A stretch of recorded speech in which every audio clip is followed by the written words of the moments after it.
Hello, আজকে আমরা মন্দারমণি যাচ্ছি। 40 টাকা করে যদি হয় দেখো, নাহলে ছাড়া অন্য জায়গায় চলে যেতে হবে।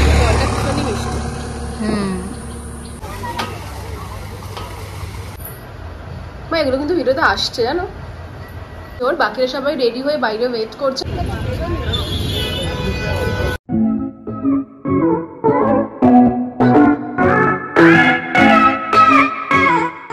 Hello everyone, this is Arpita and welcome back to this new blog. আশা করছি তোমরা সবাই খুব খুব ভালো আছো। ওয়েল, আজ হলো 11ই জুন আর আমরা যাচ্ছি মন্দারমণি দুদিনের ট্রিপে।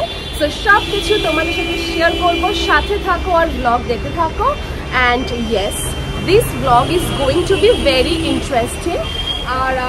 আর এখন বাজে সকাল 8:30 অ্যান্ড বেরোবো। So let's get started.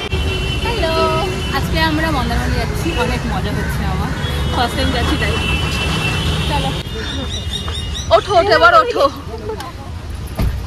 যা ওঠো, তাড়াতাড়ি ওঠ।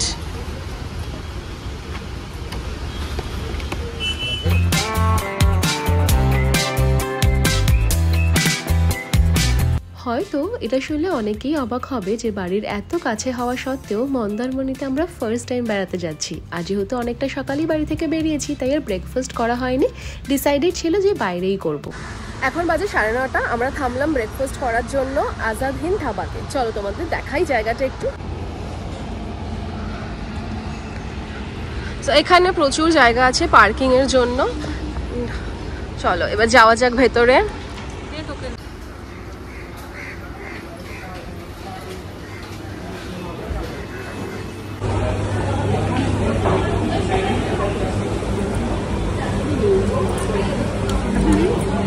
এটা কি আলুর পরোটা? চানা রয়েছে।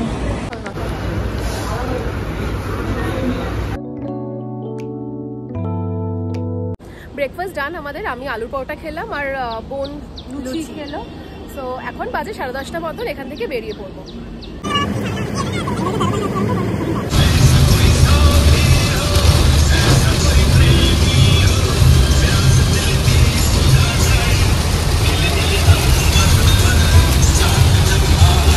এতজন আছি, 40 টাকা করে যদি হয় দেখো, নাহলে ছাড়া অন্য জায়গায় চলে যেতে হবে। ওই তো এখানেও একজন আছে। তুমি 50ই নাও না বাবা, নাও না। না না, 40 টাকা পাবে। এগুলো ছোট না, 8 টাকা পাইকারি। এগুলো ছোট না, এই দামে ভাঙানি করে বিক্রি করি বলে আমাদের এই এখান থেকে এইটুকু ওখানে তো, ওখানটা গিয়ে দেখি চলো, না হলে দেখা যাবে। চলো ওখানটা 50 টাকা করে দিয়ে দাও, তোমার কাছে নিয়ে বুঝি হাঁটাও। 50 টাকা এগুলো দিতে পারবে। ওখানে আরো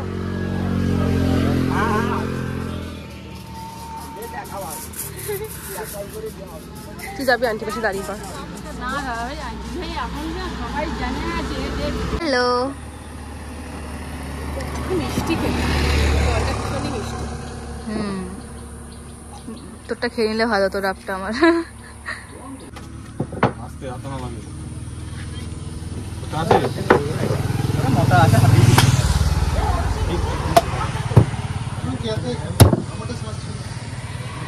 এখন বাজে 1:45 আর আমরা পৌঁছে গেছি আমাদের হোটেলে। আজকে আমরা স্টে করছি প্রশান্ত বিচ রিসর্টে।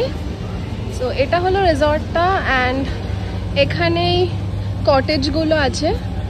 সো আমরা এই কটেজগুলোতেই থাকবো 2 দিন। চলো একটু তোমাদের দেখিয়ে দিই। এটা হচ্ছে সিটিং এরিয়াটা, পুরোটা এখানে কভার করছে। অ্যান্ড আর আগে ওই পার্টটায় ওখানে একটা সুইমিং পুল আছে।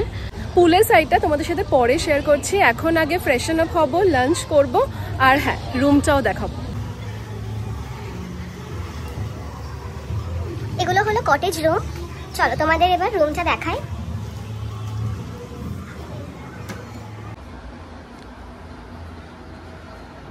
কি হয়েছে বনু? টায়ার্ড হয়ে গেছে দুজনে। তো এটা হলো রুম।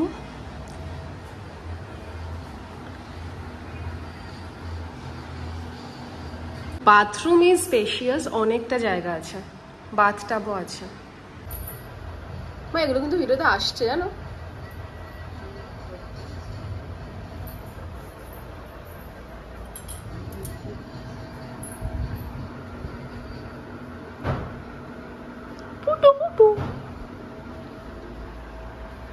মা কিছুটা করছে এখানে আয়নাতে।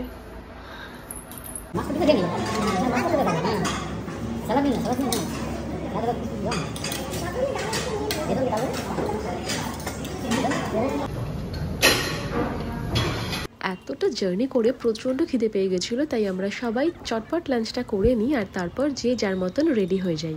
আমি রেডি হয়ে গেছি আর বোন রেডি হচ্ছে, ও মেকআপটা একটু বাকি আছে ওর, বাকিরা সবাই রেডি হয়ে বাইরে ওয়েট করছে। তো ওর হলে আমরা বেরোবো। আমাদের আজকের প্ল্যান হলো আমরা ফার্স্টে একটু বিচে যাব, ওখানে ছবি তুলবো কিছু, অ্যান্ড দেন যাবো হচ্ছে দীঘার জগন্নাথ মন্দিরে। সো এটাই হলো আজকের প্ল্যান।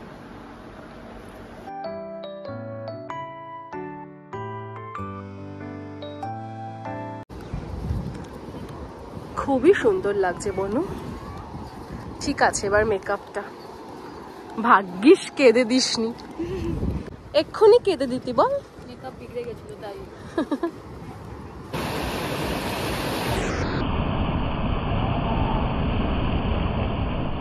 লাঞ্চের পরে রেডি হয়ে আমরা প্রথমেই যাই সমুদ্রের ধারে, সেখানে বেশ কিছুক্ষণ কাটাই, মানে ছবি তুলি, ভিডিও করি, আর তারপর ঝটপট সেখান থেকে বেরিয়ে পড়ি, কেন কি আমাদের যাওয়ার ছিল দীঘাতে, দীঘার জগন্নাথ মন্দিরে, আর সেটা আমাদের লোকেশন থেকে প্রায় 45 মিনিটস মতন দূরত্বে ছিল।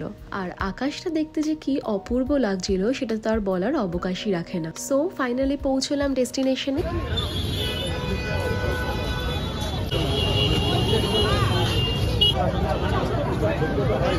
হারাবো না, ফোন আছে।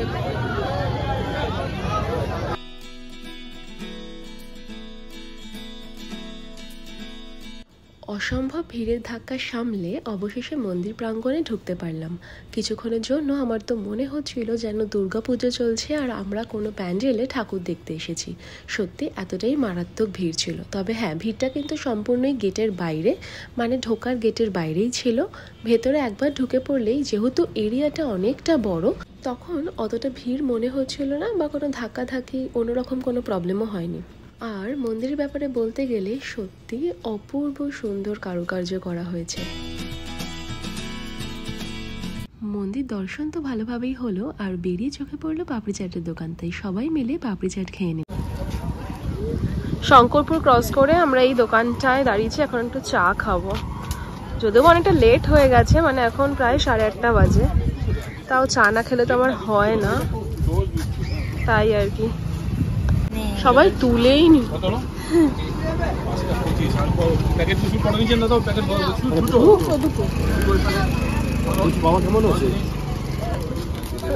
চা কটা আছে?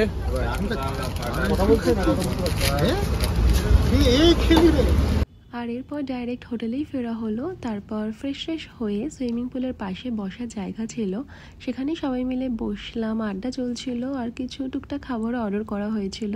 আসলে সারাটা দিন এতটাই হেক্টিক গেছে যে কারোরই আর ইচ্ছে করছিল না হোটেলের রেস্টুরেন্টে গিয়ে ডিনারটা করতে, তাই আমরা রুমেই ডিনারটা অর্ডার করে নিয়েছিলাম। সবাই মিলে বেশ গল্প করতে করতে একসাথে ডিনার করা হলো।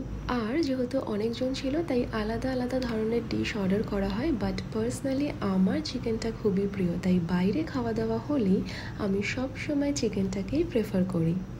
হোটেলের বাইরে যে বিশাল বড় সিটিং এরিয়াটা ছিল সেখানে দোলনাও ছিল, তাই ডিনার করার পর আমি আর বোন সেখানে গিয়ে বেশ অনেকক্ষণ সময় কাটাই।